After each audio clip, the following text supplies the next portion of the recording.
Hola, que Dios los bendiga, les saluda Miguel. Este es el mensaje de la semana y recordándole que Alcance Victoria le ayuda a tomar su próximo paso con Dios. Quédese conectado. Y es un privilegio también a los pastores y gracias a Dios por mi salvación. No sé qué, yo sé dónde estuviera preso, muerto, estuviera en cualquier otro lado y a lo mejor no la estuviera contando porque yo sé que ha sido la gracia y el favor de Dios y no tomo esto a la ligera, sé que me falta todavía, pero por lo menos no estoy donde estaba antes. Dios me tiene en un mejor lugar y con una hermosa familia de Alcance Victoria. Y es una bendición, soy fruto del hogar de recuperación. Ahí he estado por 11 años, no he salido, ahí he estado sirviendo junto con mi esposa, fiel a lo que Dios tiene para nuestras vidas y también a lo que nuestros pastores principales nos dicen. Ahí estamos en pie para poder servirlo y seguir ayudándole a expandir el reino, porque yo sé que hay muchos jóvenes y padres aquí que necesitan a veces oír lo que es esperanza, ¿verdad? Y creo con todo mi corazón que es lo que Dios ha trabajado en mi vida. Ha trabajado en cuestión de que me ha dado un propósito cuando nadie sabía, ni yo mismo sabía dónde era que iba a ir mi propósito, pero Dios me alcanzó y me puso en un lugar donde me dan una oportunidad, y no solo oportunidad, sino también hay un propósito para mí, para mi vida. Y también a mi esposa Norma, que es la que sabe quién es Jorge dentro de la casa y sabe que sin Dios no fuera. Ella ha visto la transformación de un ex adicto a droga a poder ser un hombre de Dios como lo soy hoy en día. Gloria a Dios.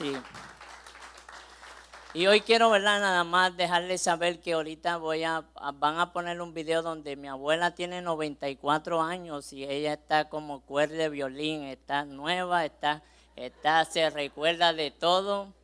Y no solo eso, ella va a decir unas palabras donde menciona que maltraté a mi familia. Ahora, no se lleve en la mente que los abusaba. Simplemente el maltrato venía porque yo como hermano mayor corría a todos mis hermanos a meternos droga y a estar en las calles. Y todo eso hacía causa de que mi familia me odiara, de que mi familia no me quisiera, y de eso quiero hablar un poco, pero quiero poner un fundamento, y esto se encuentra en la carta de Filemón. Quiero hablar un poco y agarrarlo como un fundamento, y mientras aparecen las pantallas, Filemón 1, y vamos a leer el 9, el 10 y el 16, pero yo voy a orar. Padre, en el nombre de Jesús, te doy gracias por tu palabra, por lo que vas a hacer en este día, Padre amado. Te doy gracias por mi salvación en el nombre de Jesús. Y todos decimos, dice, más bien te ruego por amor, siendo como soy, Pablo, ya anciano y ahora además prisionero de Jesucristo. Te ruego por mi hijo Onésimo, a quien engendré en mis prisiones. Y tal vez usted puede ver cuando habla de prisiones, obviamente está hablando de que Pablo lo alcanzó en una cárcel, pero hay veces que uno viene con prisiones o ataduras internas que no se ven a simple vista. Hay ataduras que a veces batallamos con ellas por años, y eso son ataduras, es una prisión literalmente. Ya no como prisionero, ya no como esclavo, sino más que esclavo, como hermano amado, mayormente para mí, pero cuánto más para ti, tanto en la carne como en el Señor. Ahora, cuando uno mira esta historia aquí bien breve, es una de las historias donde Dios se manifiesta de la gracia de Dios, porque es un problema familiar. Aquí está hablando de Onésimo, le está Pablo mandando una carta a Filemón, que lo alcanzó Pablo a este hombre, y junto con él tenía un problema que venía de hermanos, de familia, y no había perdón. La Biblia nos relata el por qué Onésimo estaba en la prisión, no sabía por qué, pero lo que sí menciona es que su hermano ya no lo quería. Y como muchas veces en nuestras vidas, cuando entramos al camino de Dios, muchos de nuestros peores enemigos en el momento se convierte en nuestra familia, porque muchos dicen, oh, ya tanta iglesia, ya no nos presta atención, ahora más iglesia que menos estar con nosotros. Pero yo quiero dejarte saber que no es malo tú venir a la iglesia, que al contrario es una bendición, porque lo que Dios puede hacer dentro de la iglesia, dentro para tu familia, es mucho mejor que lo que puedes hacer uno en la calle, lo pudiera estar haciendo. Pero cuando uno ve esa historia, ve una historia de gracia, de fe y esperanza, y eso es lo que quiero transmitir esta mañana. Quiero transmitirle y dejarle saber que Dios es un Dios poderoso, que Dios puede arreglar su familia, que Dios puede restaurar su matrimonio, que Dios puede alcanzar su hijo, que Dios puede hacer lo imposible. Si usted está pasando por alguna enfermedad, Dios es un sanador, Dios puede sanar su enfermedad, Dios puede hacer milagros en su vida, Dios puede hacer tantas cosas grandes si usted se dispone. Entonces, viendo este video, si lo pueden poner, por favor, preste su atención a las pantallas. ¿Todavía? ¿Ya? Bendiciones, mi nieto Cristo querido, mi nieto Jorge. Estoy tan feliz por lo que Cristo hizo contigo. Lo que te había castrado en las drogas. Tú no sabes lo que yo sufría y lloraba. Por verte así en esa condición que tú vivías. Maltrataste a tu madre, a tus hermanos, a nosotros, con el vicio que tenía. Pero Dios siempre puso la fe en Dios. Y Dios hizo el milagro en ti. Nunca perdí mi fe. Porque dice en Jeremías 33, clama a mí y yo te responderé. Y yo clamé a Dios y Dios me respondió. Hoy tú eres la nueva criatura que tú eres, un predicador de la palabra de Dios, porque Dios hizo el cambio en tu vida. Que Dios te bendiga. Marca. Más.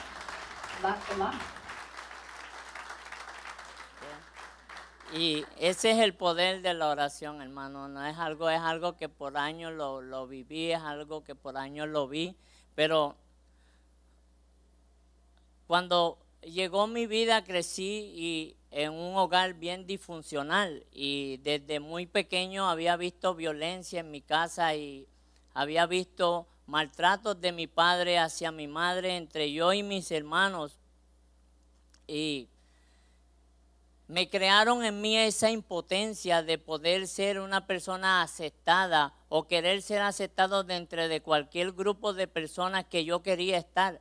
Y eso crearon cuando yo veía a mi padre como el superhéroe, como yo creía en mi padre como mi modelo, mi ejemplo. Mi padre me empezó a fallarnos de una manera que era lastimoso y me hería cada vez, porque cada vez que había un problema nos encerraba en el cuarto y nos dejaba ver un poquito así simplemente cómo golpeaba o cómo abusaba físicamente a mi mamá. Y eso creó en mí un dolor tan profundo que en el 1978 vi la separación de mis padres. Mis padres se separaron en el 1978 y para mí fue un golpe duro porque como cualquier joven, como cualquier niño que anhela poder crecer en un núcleo familiar, poder sentarse a la mesa y decir, mira, papá, tengo este problema, ¿qué puedo hacer? Mira, mamá, tengo esto, ¿cómo me puedes ayudar? Pero en mi hogar no crecí con esas facilidades, simplemente crecí con un padre que ausente de casi más de 20 años, no lo veía, y mi madre sola pudiéndose ir a trabajar y dejándonos solos. ¿Y cuántos saben que los que son hermanos mayores tenemos que cuidar a los demás? Y eso es lo que pasaba conmigo. Yo tenía que cuidar a mis hermanos, tenía esa responsabilidad. Y luego mi papá llegó a mi casa un día cuando pasaron 9 años. Ya había su ausencia de 9 años, me había marcado la vida y él llegó y simplemente lo que me dijo a mí que con quién yo decidía quedarme. Y yo le dije, papá, ¿cómo crees que voy a decidir contigo cuando ni siquiera te conozco? No sé quién eres, simplemente sé que llegabas y le dabas a mi mamá y solamente eso es lo que conozco de ti. Y me decía él, no, pero vas a ver, ahora yo estoy en Estados Unidos, voy a tener una mejor vida para ti, ahora vas a aprender, vas a estudiar en los Estados Unidos, vas a ser alguien diferente. Y yo le decía, no me puedes llevar y menos sin permiso de mi mamá. Y siempre hay ese amor, ¿verdad? Uno quiere a todos los hijos, pero siempre hay ese amor por el hijo mayor, ¿verdad? Tanto como por el menor. Uno los ama a todos, pero siempre hay ese afecto especial por el primogénito. Entonces mi padre, él empezó a tratar de negociar conmigo para llevarme a la escondida de mi mamá a los Estados Unidos, pero no fue así. Tuve que hablar con mi mamá y mi mamá tomó la decisión de tratar de poder llegar a los Estados Unidos con él. Y me fui con él y mi mamá me dijo, mira, vete, dale una oportunidad. Me fui con mi hermano Giovanni en ese tiempo y eso pasó en el 1986. Luego, después de 1986, cuando llego a los brazos de mi papá, tenía miedo a abrazarlo porque no sabía quién él era bien, no lo conocía. Y una vez llegué aquí a Brooklyn, a una parte que le llaman Knickerbocker, y ahí era donde viví por primera vez. Y cuando lo vi, mi papá me dijo, oye, hijo, la verdad no había estado contigo, pero te noto flaco, no sé qué te pasa. Y la realidad, yo no tenía ningún vicio, yo estudiaba, trataba de ir a trabajar, hacía todo lo posible por ser un buen hermano, un buen ejemplo para mis hermanos menores. Y mi papá me dijo, ya yo no soy el mismo, ahora yo tengo un punto de droga, yo vendo droga aquí en Estados Unidos y puedo proveerte mejor. Y tengo algo para ti que te va a ayudar. Yo le dije, pa, ¿qué me puede ayudar si las drogas no dejan nada? Tú ves los anuncios, tú ves gente en las drogas, en las calles tirada y dice, no, pero yo quiero ofrecerte lo que se llama crack. Eso salió en el 1986 como más poderoso. Y me dijo, mira, yo te voy a dar un poquito de esto y si tú que estás flaco de los brazos, si tú te fumas un poco de crack, vas a hacer más de 75 lagartijas de un cantazo, de un fuetazo, me dijo. Y yo emocionado, ¿verdad? Porque era mi papá, es mi héroe, es mi ejemplo a seguir. Le dije, bueno, pues vamos a tratar. Y le creo la verdad que no hice 75, hice un poquito más porque sí me dio energía. Y cuando empecé a hacer ejercicio me di de cuenta que el crack, ese comienzo, ahí empezó mi estadía de 18 años en las drogas. Ese fue el comienzo de mi estadía y yo comprendo que mi papá no sabía lo que estaba haciendo. Yo comprendo que mi papá no me dio lo que nunca le habían dado a él en su vida. Yo entiendo todo eso, ahora lo puedo entender, pero en aquel momento no lo sabía. En aquel momento yo decía, amén, para mí mi papá es el mejor porque me da vitamina, le llamaba vitamina a eso. Y luego me tuve que ir a Puerto Rico porque la adicción iba creciendo y me convertí en su administrador de vender drogas más directo, era su mano derecha. Y mi papá contento porque yo le vendía la droga, pero a la vez también más contento porque era quien más le consumía. Y yo decía, pues, ya cada vez me estaba hundiendo. Eso fue a la edad de 18 años. Luego me fui a Puerto Rico porque llegó oídos de mi mamá de que yo estaba quedándome en las calles. Me fui a Puerto Rico y luego en un residencial que le llaman Zorrilla. Hay algunos de hombres que han llegado a la iglesia que conocen cómo era en el caserío, pero ahí empecé a vender droga y luego que empecé a vender droga ahí en el caserío, esto siguió creciendo más y siguió creciendo y hasta el punto de que me cogieron como 3 veces preso y cada vez que me cogían me fiaban, pagaban la fianza y me iba a vender y me buscaba otro caso y me fiaban y me iba a vender. Y lo que pasó fue, si lo puede poner en la pantalla, que lo que pasó fue que me dieron 12 años y medio de prisión. Donde ves ahí artículo 404, 406, eran 8 años y 6 meses, pero donde vean la mano derecha o izquierda de usted, donde dice fuga, por eso me dieron 3 años más. Y cuando uno tiene fuga, uno no tiene un privilegio para nada, simplemente una visita al mes y usted está en una jaula, en una cárcel 23 horas preso y una de recreación. Pero luego me llevaron a una prisión que se llama Monstruo Verde, que es en Ponce, y esa prisión es máxima seguridad, y ahí es donde la hermana Alex, si tiene la foto, o Pastor Edgar, y ahí fue donde mis 12 años pasé dentro de esa prisión, donde era 23 horas en la celda y una de recreación. Imagínense qué clase de recreación para eso. 1 hora yo la veía como inmensa cada vez que me soltaban. Pero luego pasó ahí que me convertí y empecé a estudiar lo que es, lo que le llaman lo del confinado, los derechos de un confinado. Y al estudiar los derechos de un confinado empecé a darme cuenta de los privilegios que teníamos. Y eso fue en el 2006. Cuando entré a la prisión con 12 años, cuando aprendí los derechos del confinado, me convertí en un líder de la cárcel de un grupo que se llamaba Nuevo Grupo 25.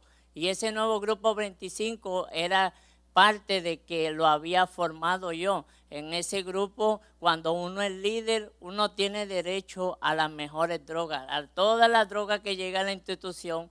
Usted, el que es líder, puede llegar. Y yo entonces, ahí creció el vicio más y más. Y cada vez que yo tocaba una celda a resolver un problema, ahí tenía mi ganancia. Y era loco yo con resolver problemas. Imagínense, 12 años en el 2006 y mi hoja de sentencia decía que salía en el 2010. Imagínense, y para eso estaba regado la voz. Para ese tiempo que decían que en el 2000 el mundo se iba a acabar. Si lo oyeron, algo era, le pusieron Y2K. Y yo dije, antes que se acabe el mundo, Jorge Cruz va a probar lo que es la heroína por las venas. Porque para que se acabe el mundo, y me recuerdo bien claro que mi hermano Giovanni cuando se enteró me dijo, no hagas eso. Y le dije, mira, si como quiera nos vamos a morir, mejor que me muera yo acá adentro. Y fue donde primera vez me inyecté heroína. Pues se iba a acabar el mundo. Mi hoja lo que decía era 000 y un número 10. Dije, no, esto aquí se acabó, pues yo me voy a acabar de destrozar aquí. Y eso empezó de una estadía del crack. Empecé a usar heroína en la cárcel por las venas junto con cocaína. Y eso duró muchos años, duró casi 16 años en poder salir de esas ataduras de la droga y del alcohol. Pero yo quiero dejarles saber, ¿verdad?, que a través de todo eso, uno no tiene que pasar todo eso para poder aceptar al Señor. Pero yo quiero dejarles saber que Dios es un Dios de planes, Dios es un Dios poderoso, Dios tiene esperanza, tiene paz. Él tenía un propósito para mi vida. Hasta que un día salí de la prisión y acababa de morir para ese tiempo, me acuerdo bien claro. El Papa se acababa de morir. Ese tiempo cuando yo salí. Y mi mamá un día me encerré en el baño a inyectarme y mi mamá me tocó la puerta y me dijo, por favor, hijo, hazme un favor, mira, ya tú nos has destrozado tanto como hijo mayor. Te pido que le des una oportunidad a Dios, y si tú le das una oportunidad a Dios, tus hermanos y yo vamos a seguirte, porque siendo a ti que te seguimos como un líder en la droga, así mismo queremos seguirte. Fíjese, mi mamá llorando, tocándome la puerta porque ya yo no quería salir. Yo no me inyectaba solo por las venas de los brazos, sino por el cuello, ya no tenía venas. La realidad, hermano, yo me miraba en el espejo y ahí en el cuello, ahí me agarraba y era donde mejor me sentía porque llegaba más directo. Y mi mamá me dijo, por favor, mira, pídele a Dios, tienes que cambiar tu vida, dale una oportunidad a Dios. Y mi abuela, una mujer de oración, empezó a clamar a Dios. Mira, fíjese nomás, yo llegaba a las 3, a las 4 de la mañana a mi casa porque no tenía dónde quedarme.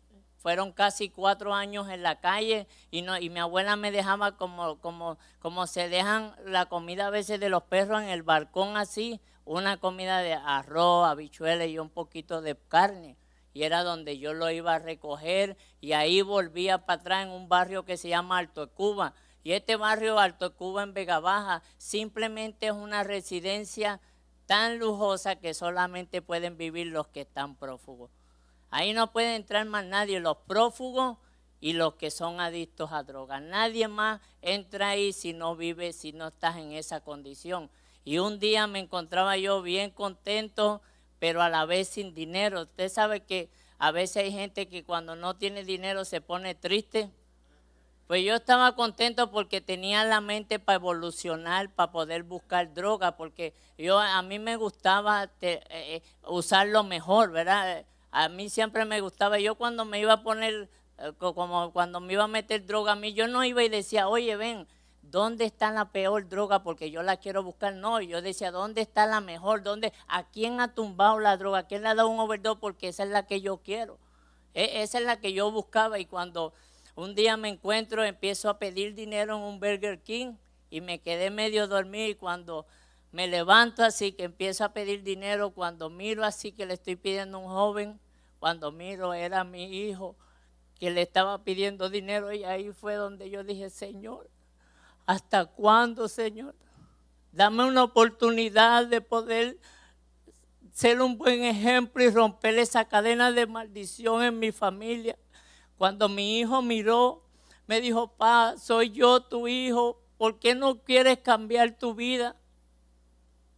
Tuve que decirle a mi hijo que era difícil salir de las drogas, que por 18 años me había herido lo que mi papá me había hecho, lo que mi mamá me había transmitido. El ejemplo que yo esperé de un padre nunca lo tuve y le dije a mi hijo, pero te prometo que yo no voy a ser el mismo, yo voy a tratar de cambiar, pero dame aunque sea 5 pesos. Me dijo, no, papá, vete, porque vete, tú tienes que buscar ayuda. Y un día hay un hombre que se llama en Puerto Rico Santos, que ya partió con el Señor. Él pasó en el caserío y me dijo, mira, yo tengo una solución a tu vida. Yo sé quién puede rescatarte. Yo sé si tú le das una oportunidad y un hogar de rehabilitación cristiano en Brooklyn, que ahí tú puedes cambiar tu vida. Y yo le dije, mira, yo no he podido.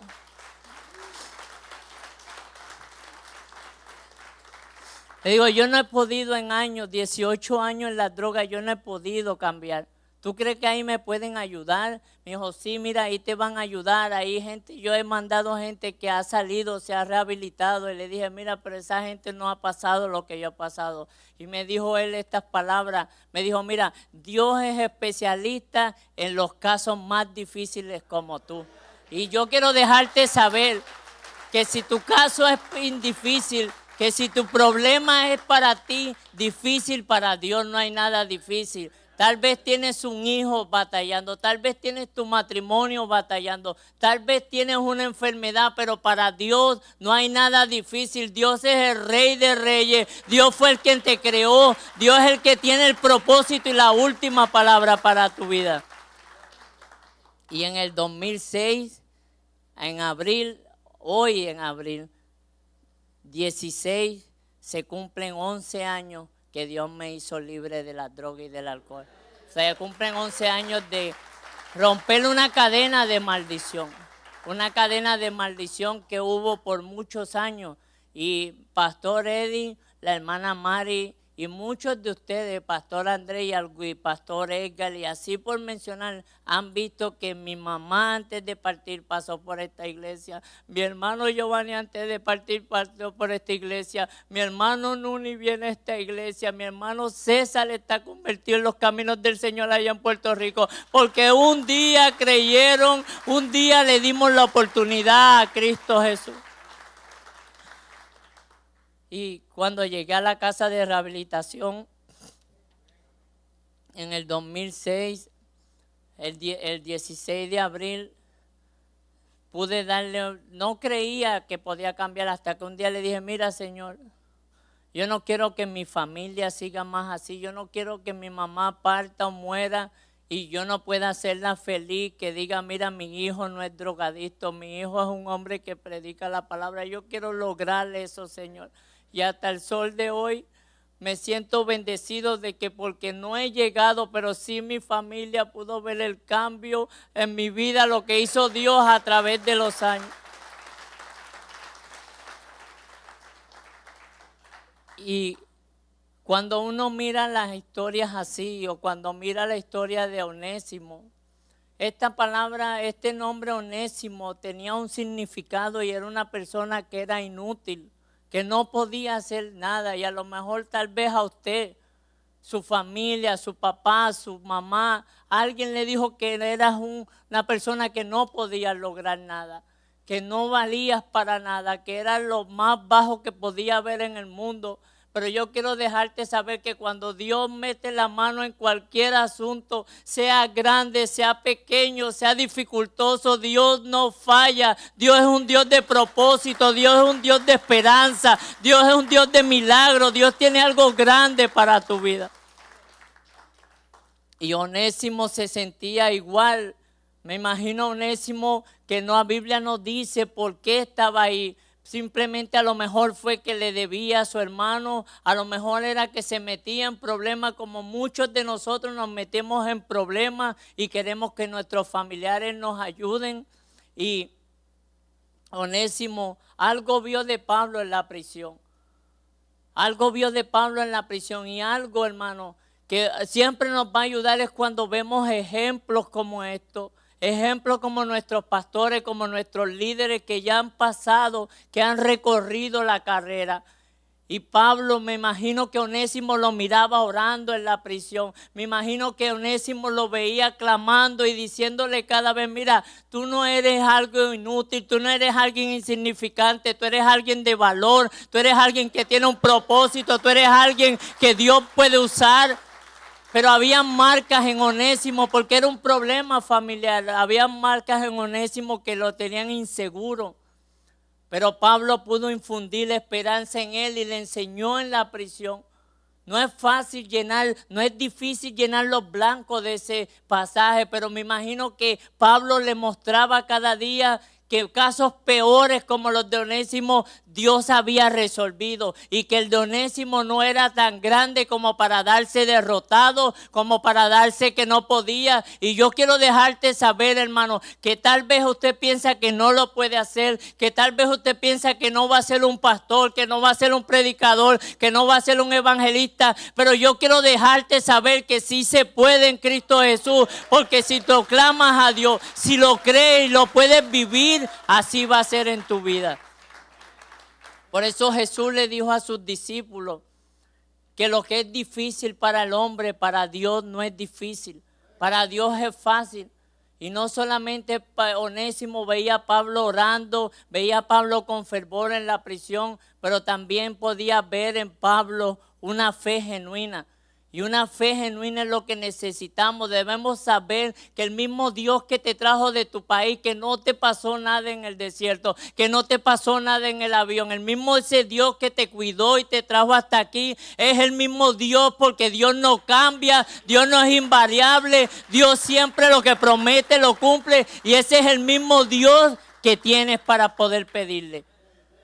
Y a lo mejor Onésimo decía, amén, no puedo cambiarte, estoy manchado, estoy marcado para el resto de la vida. Y Pablo infundió fe, le dijo, no, tienes que verte como un hijo de Dios. Y muchos de nosotros tenemos que vernos como hijos de Dios, como hijas de Dios. Tenemos que ver nuestro matrimonio como que es de Dios. Tenemos que ver nuestra hermanos como de Dios, porque Dios es el Dios de todo promesa. Y no solo fe, sino esperanza.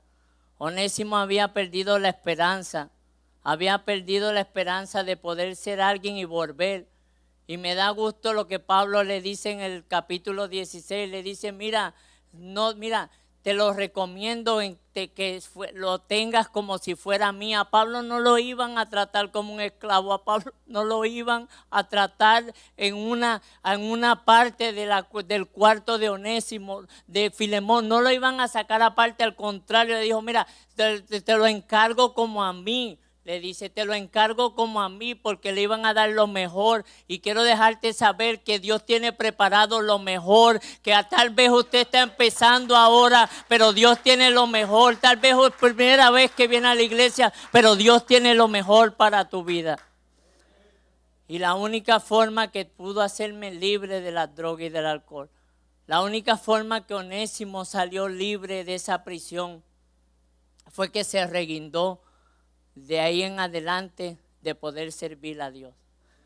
Y quiero dejarte saber aquí mientras pasa Josías, quiero dejarte saber que si te reguindas de Dios, si te sostienes de Dios, y lo comentaba nuestro pastor esta mañana, pero si te pones de la mano de Dios y te mantienes firme en lo que Él prometió y lo cree, Dios va a hacer algo. Dios va a terminar lo que empezó un día en tu vida. ¿Por qué no se pone de pie conmigo?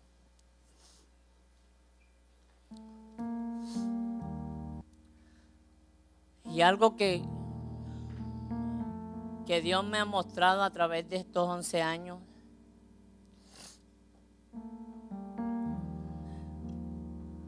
es que Dios